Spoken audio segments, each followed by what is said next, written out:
The DIMP Digital Network presents the DDT WrestleCast.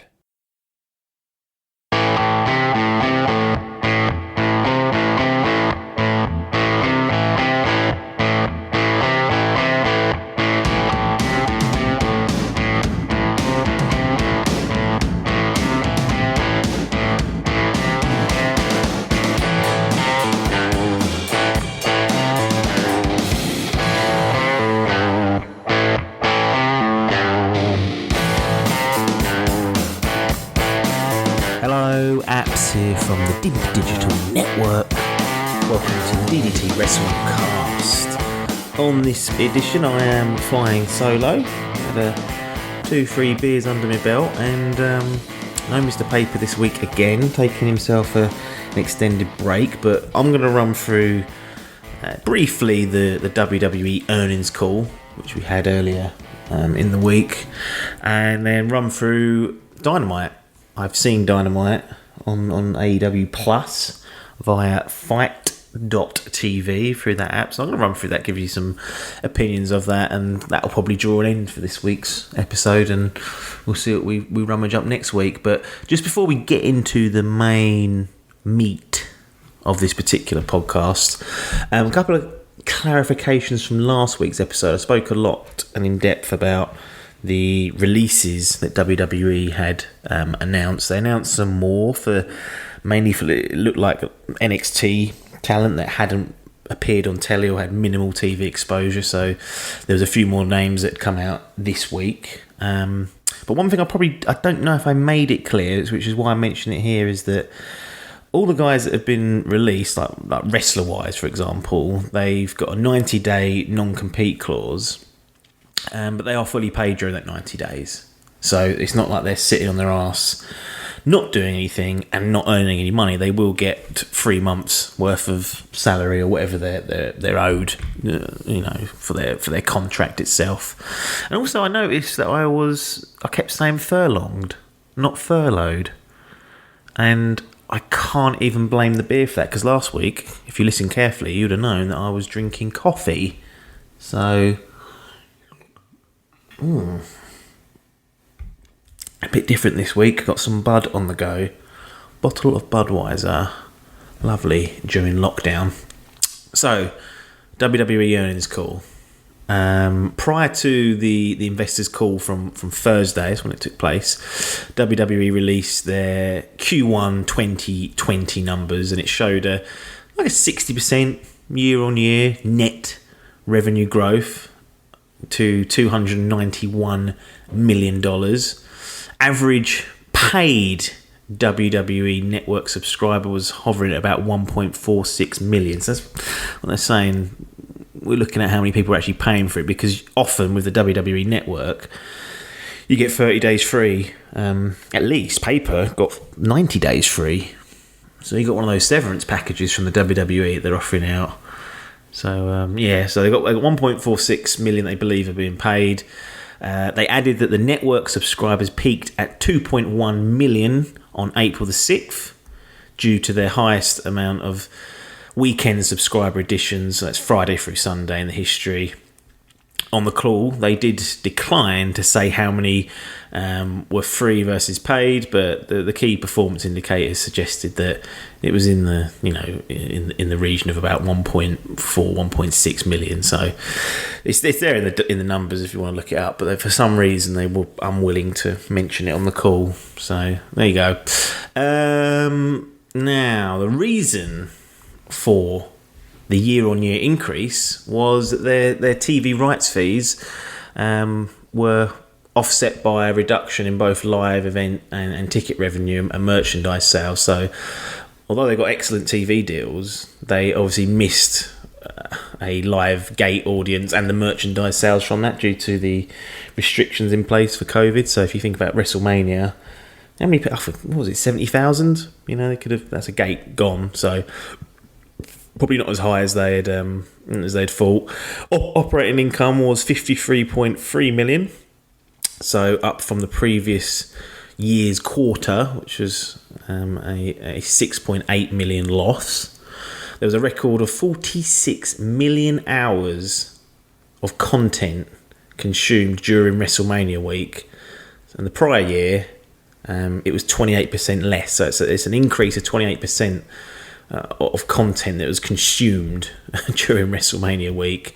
Digital video views increased 25% to 9.6 billion, and 344 million hours were consumed, which is up by 15%. They addressed some of the changes that they had to make during COVID-19, all of which were discussed previously. They offset the loss of ticket and merchandise sales by reducing operating events and a new model for generating content. I don't know what that's going to be, but they're saying there's something new coming that's going to generate some new content for them. Vinnie Mac himself said that the coronavirus only affected a few weeks during the quarter, and that they will continue to produce compelling content in the weeks to come. That's fair, yeah, because obviously the quarter ends at the end of March, so they would have just got the tail end of the coronavirus kicking off. So it wasn't like the whole quarter was impacted by this. It was just the back end of it. He acknowledged that the Raw ratings were off considerably year to year, and that SmackDown had been fairly consistent. He said it's a challenge. It's a challenging environment, but that you have to take advantage of the environment and make it special. They will continue to create mini movies like they did at WrestleMania. So if you were one of those people like Paper and I who were not overly impressed with the Boneyard match and the Firefly Funhouse, got some more coming your way. He talked about how WrestleMania was off the charts for social interaction, and the network subscriber additions over the weekend were the highest in their history, which is what we kind of noted a little bit earlier. He carried out a question and answer portion with the investors, Vinnie Mac and Frank Riddick, Michael Waits, they're all there. McMahon said that they have already had several states, US states, ready as backup plans to welcome the WWE if Florida suddenly is an option. So pretty much trying to quell any concerns that because they're taping week to week now, if Florida has to emergency put some protocols in place in quick time and WWE can't run there, McMahon is saying that there's other key states ready to house them, basically. He was asked about the soft ratings during the pandemic and how to reverse the trend. He said it goes to the product itself. It's a different feel completely. He said that they are figuring out ways to adjust in this new environment, and that Raw has seen a lot of new talent that people are getting to know. So, I think it's difficult really to ding the WWE for the ratings, because everything is pretty much down. If we even just look at AEW's figures, which we will do later, compared to what they were doing earlier in the year, they are down pretty considerably. So there you go. Oh, the blood money from Saudi Arabia. They want to have another event, but obviously unsure whether they can give an all clear by sort of November, December time. They will just tack on the event to the backside of the contract, so they won't lose any money. And they're still working on MENA rights, but it's going slowly. Big news for us here at the DIMP Digital Network. We started as a video game YouTube channel, and there will be no WWE 2K 2021. So no traditional yearly release video game. And those that aren't in the bubble of the video games world, WWE 2K20, which I think was October last year, that released to an awful dog shit reception. They essentially had changed developers. I don't know if it's midway through, but they decided they were going to move away from their developers, Ukes, who'd been doing them for almost probably a decade now.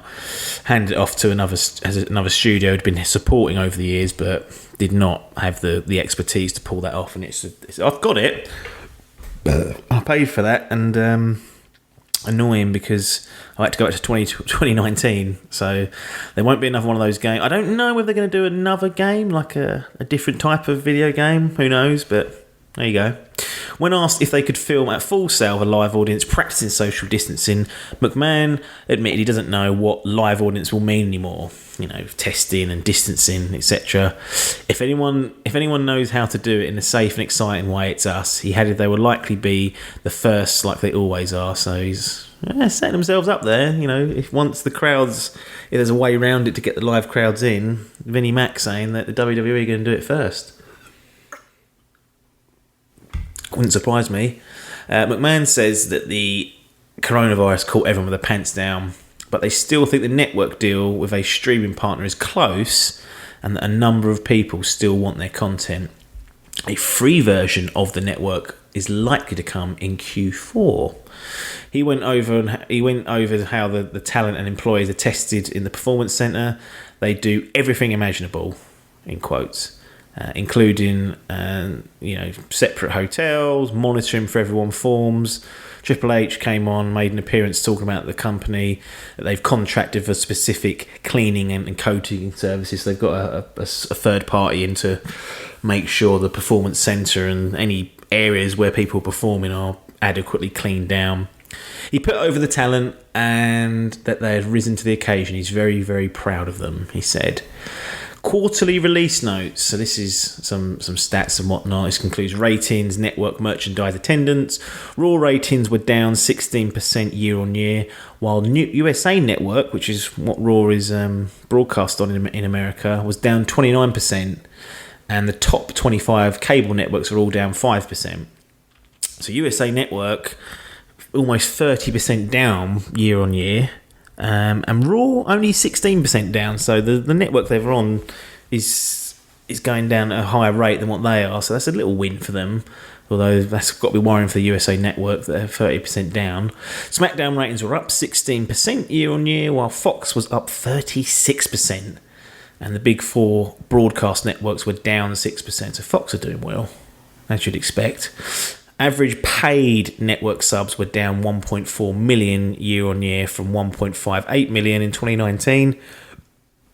Paid domestic was down to 1.05 million from last year's 1.1 million. So they've lost about, 500k or so. Well, no, not even that, is it? Is that 50k?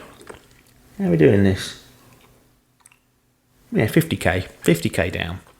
Average live attendance was up, but that was due to just 42 events in the quarter due to the coronavirus. They held 91 worldwide shows in Q1 last year.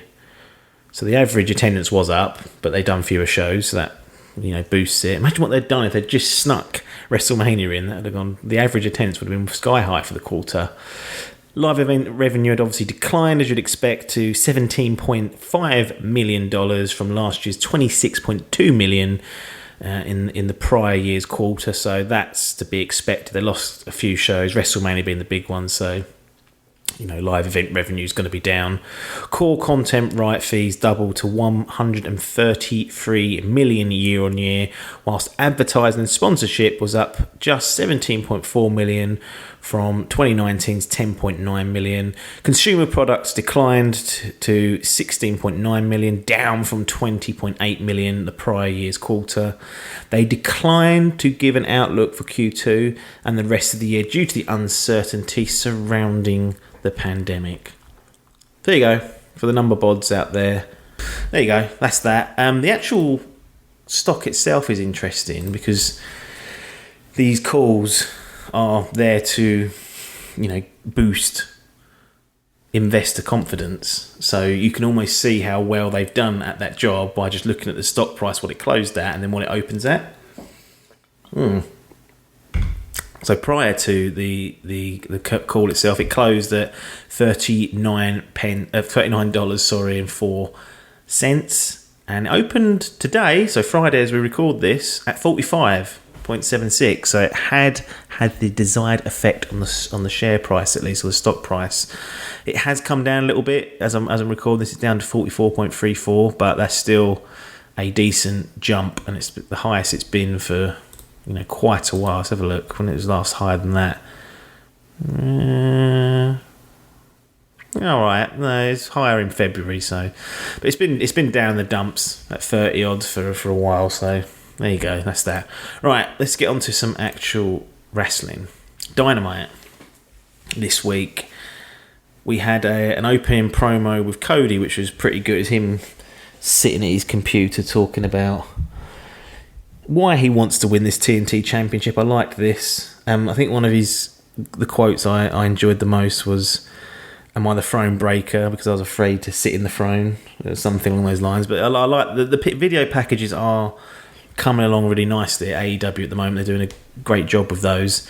We then had Sammy Guevara versus Darby Allin in the quarterfinal of the TNT Championship. Great match, really good match. They kind of stole the same structure as what they used at Revolution, i.e. the match didn't officially start. Guevara attacks Darby Allin before he gets in the ring and does a huge splash off the top rope to the outside whilst Darby Allin is laid across a ladder. The ladder did not break. They both sort of sunk into it and then bounced off. It looked absolutely brutal. But they kind of done that thing where the match doesn't start, so it gives them some freedom to do crazy spots like that and not get disqualified. And eventually they both got back in the ring, and Guevara had the upper hand at that point. He'd given Allin an absolute beat down. And yeah, it was a good match though. It was definitely these two. They have some great matches, and it's a shame that there was no audience for this one, as it is for all the matches. But this one in particular, they'd had them eating out the palm of their hands. Darby Allin went over. Nice finish. Used his little Last Supper pinning combination after he'd countered Sammy Guevara's finish. I was unexpected by that. I was caught off guard. I know they'd set it up with Darby Allin punching Cody 2-3 weeks ago at the end of their tag match, but once Guevara had kind of sucker punched him out the gate, I thought this is the opportunity for Guevara to win and Darby Allin not to lose much, because it's kind of an excuse that he got jumped, and then maybe they'll have a third match down the line to settle it all for the marbles. But Darby goes through, so he'll be facing Cody in the semi-finals, which they'd set up a couple of weeks ago, so not surprised by that. We then got Broken Matt Hardy, who I'm not a fan of, if I'm honest. I'm just not feeling this Broken Matt Hardy stuff. And I know people love it. They're like, oh, the Broken Universe, all the... It's just, I just don't think it's for me. It's just, I'm just not interested in it. What I did like about this video package and this promo that I assume Matt had done from his home was that it wasn't just this broken Matt Hardy essence, as he calls it, like DeMarcus. He also transitioned to sort of normal Matt Hardy. Yeah, so I quite liked that they can switch between the two, and that he's using both for those sort of characters or alter egos to try and get to Jericho. And Broken Matt wasn't working, so he's gone to normal Matt Hardy to try and lure Jericho in. Sounds like Guevara's going to go and visit Matt Hardy's compound, so expect there to be a potential for a cinematic match, if you will. Not looking forward to that, if that's what happens. Got another little section of technique by Taz. Taz broke down Kenny Omega's... Really break down the V-trigger and the Snapdragon, which I love that little technique by Taz. Just offers just a little bit of legitimacy, and you know, we're trying to sell you on the fact this is a real contest going on. These moves do have technique behind them, so I hope they keep that up even when they get back to quote unquote normal. It'd be good to see that. Kenny Omega then took on, you know what, I don't know this chap's name. It's either, I think it's Alan. It's Alan Angles, I think. But Jericho was so good on commentary that he was calling him Alan Eagles to start with, and now that's sort of burnt into my head. But Jericho really shined in this match. He was excellent. He was. Pineapple Pete made another appearance, so he was getting called out. That he called Austin and Billy Gunn the Gun Brothers. And what I like about Jericho, and this was something that comes off in most of the matches, like, he is a very narcissistic, self-absorbed, delusional character. So when he's on commentary and he makes a genuine mistake, so he was calling Alan Eagles, Alan Angles, or whatever way around it is, he's confused me. Alan Angles, Alan Eagles, whatever way around it was, he was getting it wrong. And then when Tony Schiavone tried to correct him, he was like, oh no, yeah, I knew that. And he might have genuinely got it wrong, but it fits so well when he makes a mistake and either glosses over it and carries on, or corrects himself in the most sort of unsympathetic way imaginable. But he's great on commentary. I mean, this whole show he was excellent, and this match was Omega versus a lack of a better term, a jobber at the end of the day. Enhancement talent. Went about 7 minutes, but Omega gave Alan some good points. Gave him a chance to shine. I like the fact that Kenny beat him with the V trigger. Didn't have to use his one-winged angel against him, so it just kind of sets the bar that Alan Eagles is a slightly lower level of talent in comparison to who Kenny normally fights. Some people will say that he shouldn't be taking 7 minutes to beat someone of that caliber, but he made him look good, and it was a short match. It wasn't as though Kenny looked bad in it, and I enjoyed that for what it was. We then got a little package from Scorpio Sky talking about his back injury that he had suffered and his road to becoming a professional wrestler, how he nearly gave up all this good stuff. And these packages are starting to flesh out the workers and the characters here on AEW, so they need to keep them up. People like Scorpio Sky, who aren't going to be wrestling for the foreseeable future, chuck these promos in every week. He's got a 2-parter, so there'll be another one next week, and decent, very decent for the guys that can't wrestle on the show. And then even when everyone can wrestle again, keep doing them. I want to know more about these. We've got to be in the Elite promotion. So that's their YouTube channel that Matt and Nick Jackson and the Elite run. And they were promoting episode 200, which was Matt Jackson versus Nick Jackson in a sort of match that took place all over their compound, wherever they live. That's the first time... maybe I've missed it, but that's the first time I remember them doing a Being the Elite promotional spot on AEW Dynamite. So maybe they just wanted to promote that match. Maybe they didn't have room for, to fill up everything this week. But it's a seek it out. It's a good watch actually. Jimmy Havoc then took on Orange Cassidy. So Orange Cassidy made his Dynamite debut. He'd previously taken on Pac and lost at AEW Revolution in February. Now Orange Cassidy can take a good beating.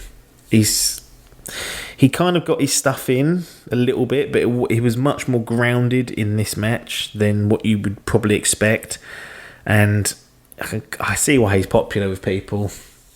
He certainly is a unique cat and something that's enjoyable to watch. But he actually got the win over Havoc, which I was a bit surprised by. I was hoping that they were going to send Orange Cassidy on a losing streak and that his first win would come at a big moment, because he can lose as many matches as he wants in a row and he's still going to be loved. Whereas I think it made Havoc look a little bit like a geek. So the losing streak idea is gone. That would have been epic to build that up. Like Orange Cassidy keeps losing. He only wrestles once a month or once every 8 weeks, whatever it is. And then eventually you kind of promote his first win and there's a big explosion. But wasn't to be. Jimmy Havoc takes the geek spot for the week. And he's kind of got a bit of a get out that Penelope Ford was a minor inconvenience and distraction, but wasn't good. It wasn't a good look for Havoc, who they'd done well with building up to on Dark and looking to do his feud with Luther, but obviously plans have had to change due to the roster being either locked down or not able to get to the tapings. Good old beer, that is. MJF promo. Good as always. I think he called his fans the MJFs, which dangerous thing to do, to start even giving fans the idea to like you and call themselves MJFs, because there's going to be signs that people bring and stuff like that. But MJF knows what he's doing. He was promoting that he'd suffered a bad injury, and he was talking into the camera, talking about the terrible pandemic that's going on. As the camera zoomed out, you could see his arms in a sling. I was like, oh Christ, maybe he broke his arm or something. No. Turns out that MJF got a hangnail whilst he was gambling with Sean Spears on Dynamite, so he was obviously taking the piss. Lee Johnson took on Wardlow in a nice squash match. Wardlow looks, like, if you just look, he looks the business. Like, he's a huge man, and yeah, I feel like you could slowly work him into having a good upside. Some people probably think he's just a generic big guy, but I just something about him, he just kind of looks the business to me. Like, if I was to show someone who doesn't watch wrestling, I go pick one of these out, I think they're going to pick him or Lance Archer out because they're the two biggest. But Wardlow's certainly going to give Lance Archer a run for his money, that's for sure, just for looking at him. Brody Lee promo after that. Nice little Vince parody when he was asking about Whether he was 6'2", and there's a recruit trying to join. I think is it Vance Preston, something like that. He's joined the New Order anyway, and he was asking how tall he was, what weight he was, whether he played football. And these are kind of like inside jokes and digs at Vince because apparently he loves former college athletes that have had to give up football and come into wrestling, and well documented that he likes guys with size as well. So Brody Lee still doing his little jabs at Vince McMahon, for those that kind of know the inside stories of that. And then we had another squash where Justin Law took on Brody Lee, and it set up a Marco Stunt versus Lee match. They're going to kill Marco Stunt again, so did Lance Archer murder him, and now I think he'll get a little bit more in with Brody Lee, but he's still going to surely get just dominated.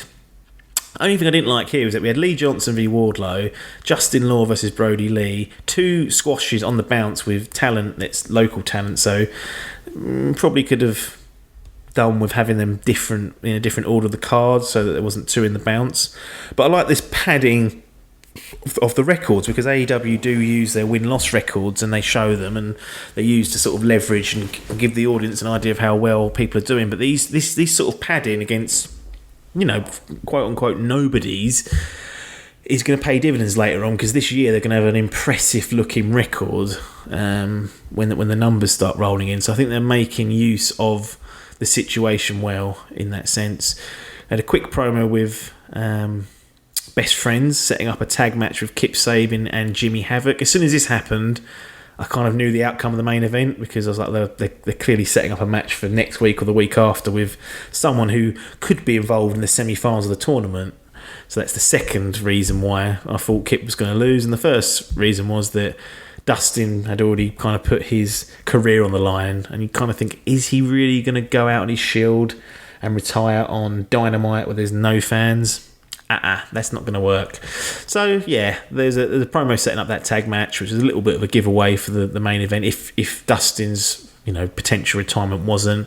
We've got another Bubbly Bunch segment, which was again pure comedy. They did some flim flam dancing contests, and it's just light-hearted entertainment. Jericho was offering hand sanitizer to the winner, and Sammy won because Sammy went over the top and done backflips and all sorts, and Jericho got annoyed with him because he was trying to show off, and clearly Jericho can't do that, so he got a little bit envious of him. We then had a little advertisement for Jon Moxley, so he'll be doing a promo next week, probably addressing his empty arena match with Jake Hager. And then we got to the main event, which was Dustin Rhodes versus Kip Sabian in the TNT Championship or tournament. It was fine, they both worked hard. For the second match running, Penelope her effect has been quite prominent in recent weeks. She's interfered and got the win for Kip, or got the upper hand for whoever she's interfering on behalf of. But earlier on, she kind of half cost Havoc because he got a bit distracted by her, and in this one she was nullified by bloody hell, Brandy Rhodes, who stopped her from getting involved and costing Dustin the match. And a code red Dustin beat him with, so it's good to see that getting a pin. Kip will come again, and Dustin will now face Lance Archer in the semis.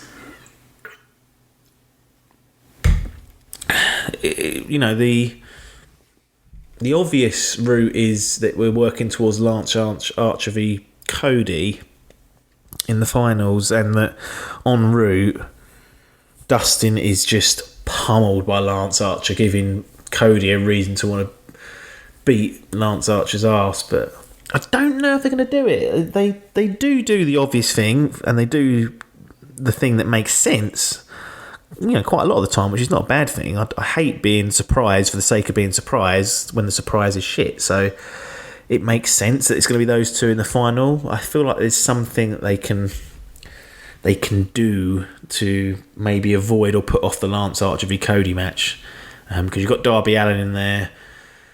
I don't know. I don't think Dustin's going to get to the final. I mean, had there been a live crowd for Double or Nothing, I could have seen them really trying to play up Dustin and Cody in the final and having another match, this time for the TNT Championship. But with no audience there, I don't think they're going to bother trying to even have that as a consideration. It's not. I don't think that's a likely outcome I should say. Moving on to the ratings. So, Wednesday night's episode of AEW Dynamite averaged 731,000 viewers. That's the biggest number they've had since March the 25th. They averaged in the 18 to 49 demo, which people will say is the money demo, the same as last week, which is 0.25. That put them 24th in the cable rankings for that category. NXT, who had beaten the total viewers of Dynamite for 2 weeks running, so they got a little streak together, slumped to a 665,000 viewers. So they were beaten by AEW, and as per usual, they lost in the 18 to 49 demo, averaging a 0.18, and got back into the top 50 though, so that's something for them. The only demo that NXT won was the over 50s, so that's the one that they kind of always seem to win, which is a good one. They were tied in females 12 to 34, and then AEW won every other category. And so they've bounced back, and I've got to say I'm a bit surprised because I don't think they've really put on a terrible show, Dynamite, recently, and I haven't been watching NXT. I was on the brink of it before we started getting this empty arena stuff, but just the setup that WWE have with no... I mean, AEW still have the wrestlers around the side. Now, whether in their second run of tape and they continue that, I don't know, but it don't half make a difference. Just to have some noise, it don't half make a difference, that's for sure.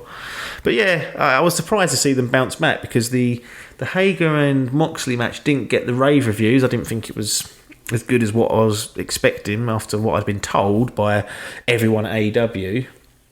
So I thought they might suffer a bit this week, and they couldn't get the job done with a world title fight last week, and yet they've bounced back, and they've won in the demos and on the average viewers. So surprising. I guess some of the viewers are based on last week's program, i.e. if it's good, they will come back the following week. But Dustin, imagine winning that if Dustin v Kip is the main event. No disrespect to those guys, but it's not their big hitters, that's for sure. But that's a good job from AEW. What's interesting is the ratings for 2020 so far, and it's delayed viewing. So if you look at the 7-day cycle of who watches NXT or AEW on a Wednesday, so you get kind of 7 days to say, right, someone watched it 3 days later, we'll count that, and it runs from week to week. AEW gets 1.1 million in a delayed viewing bracket, so 7 days, they will get, on average, 1.1 million people that watch it later on or live on the nights in total. So they break the 1 million there.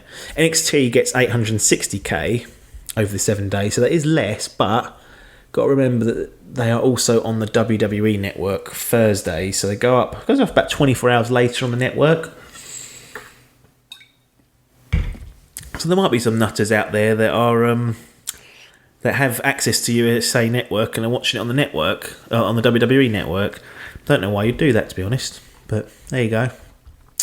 That's going to be it for this week. Another flying solo episode of a few beers, and we'll be back at some point in the near future to give you your wrestling fix, hopefully with some sort of event review, but we will see. If not, there's always going to be some news to talk about, some bits and pieces, so keep tuned. If you've just stumbled across this episode and haven't subscribed to the actual podcast show feed, do it. It's on every podcast outlet, Apple, Google, Spotify.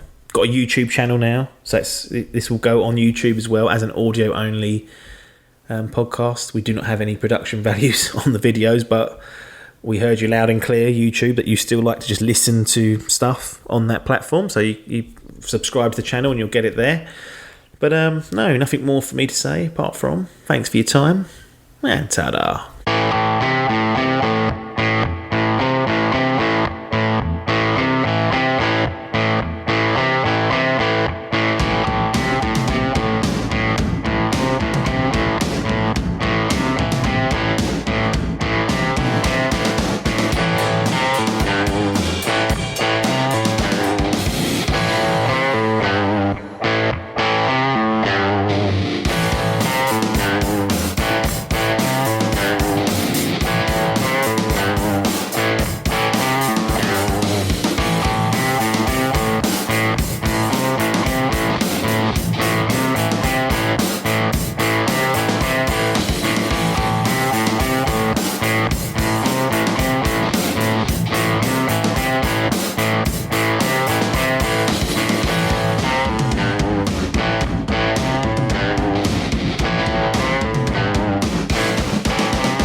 This was a Dimp Digital production.